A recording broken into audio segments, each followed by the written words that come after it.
Arsenal 4, Leeds 2. What a cracking game of football that was. I'm StattoJoe, you're a legend for watching this video, and I'm just going to dive into the stats, give my thoughts, and I want to talk a wee bit about Bielsa, and we'll get to that towards the end of the video. But if you're new to the channel, hit that subscribe button, give this video a thumbs up if you enjoy it. It would really, really help me out. And plenty of stuff coming up over the next couple of weeks. So, what happened? Well, Arsenal sort of cruised in the first half. An early goal for Aubameyang, a penalty that was cancelled, then a penalty that they scored, and a goal at the very, very end of the half, saw it 3-0 at half time. Second half started, Arsenal scored within 2 minutes, and then Leeds had to take the game to Arsenal, and they got 2 goals themselves. And what was a cracking game, really, really great. And a great advertisement for the Premier League, as people like to say.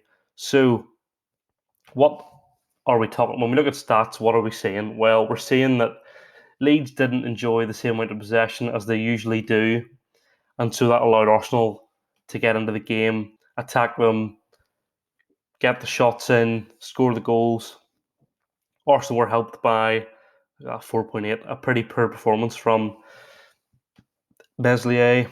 And yeah, like overall, I think Arsenal showed what they're capable of for sure, and they really brought the game to Leeds, and I think it was a great performance overall. But what do the stats say? That's what this channel is all about. We look at the stats, we look and see if they reflect the match result. If we look at this game, the first half was really quite interesting. Arsenal had slightly more possession, which is very, very unusual for Leeds. Leeds averaged probably between 57 to 65% of possession in a game.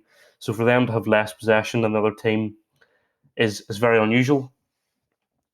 8 shots for Arsenal to Leeds 3, which is, for Leeds standards, 3 shots and a half is not good enough. Arsenal doing very well to press, take the game to Leeds, which is what Leeds really struggle with because they like to have the ball, they like to play the ball, etc., etc. You even look at the passing accuracy for both teams. Really, at this standard, 85 plus is kind of expected. So 82 to 77, both teams passing, not good enough. But overall, a really good commanding performance from Arsenal in the first half. Aubameyang getting his 2 goals and a Bellerin goal, just far too easy. And then we look at the second half. Then that's when the game sort of changed. Arsenal scored very, very early on. Less than 2 minutes in, a great cross from Smith Rowe and a header from Aubameyang for his first ever Arsenal hat trick. So hats off to him. But overall, we look at the possession stats. Leeds then enjoying 62% possession, which we would expect. And they had 6 shots, which is slightly better, but still not really that high from a Leeds standard. Leeds were forced to take the game because they were 4-0 down. They had nothing to lose, really, because you're expected to lose then. So for them, getting a couple of goals was excellent from them. And then they sort of put Arsenal under pressure then to hold the game out. Overall, though, if we look at the overall picture of the game, we're seeing Arsenal did have 13 shots, which is more than Leeds. They had 3 big chances and scored from 2 of them. Leeds had 1 big chance and scored from that 1 big chance. Yeah, overall, in the end of that, overall in the game, 76% to 79%, not good enough passing accuracy for this league. But Leeds did enjoy more of the ball in the end, which you would expect before the game had started. But this sort of brings up the question for me about Bielsa. So don't get me wrong, Bielsa does get a lot of praise where it's due because the team that Leeds have are not as good as where they sit at the table. If we look at the table, I think Leeds are in 11th. Yeah, so Leeds are in 11th. Southampton have a better squad than Leeds, and they've lost 5 or 6 in a row now, and they're really struggling.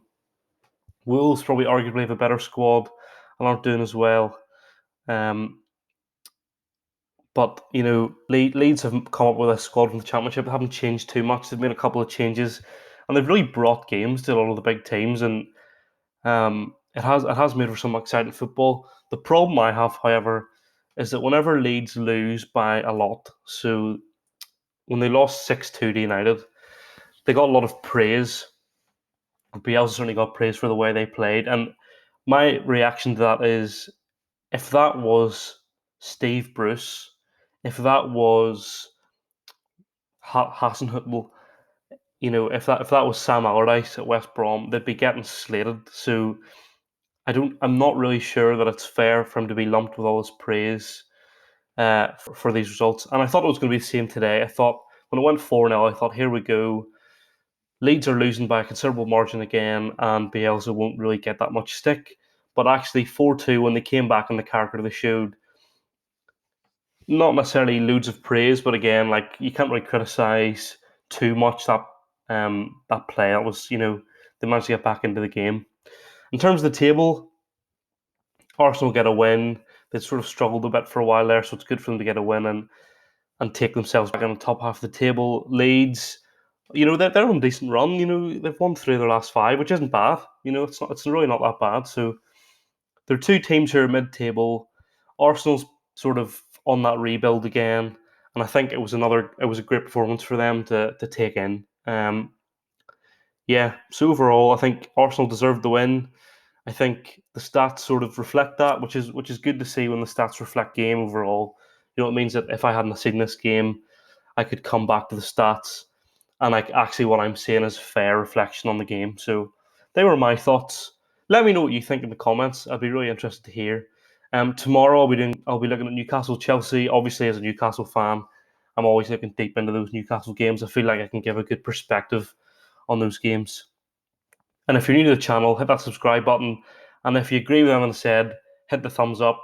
Let me know what you thought. And yeah, I'll be back tomorrow with some more content. See you then.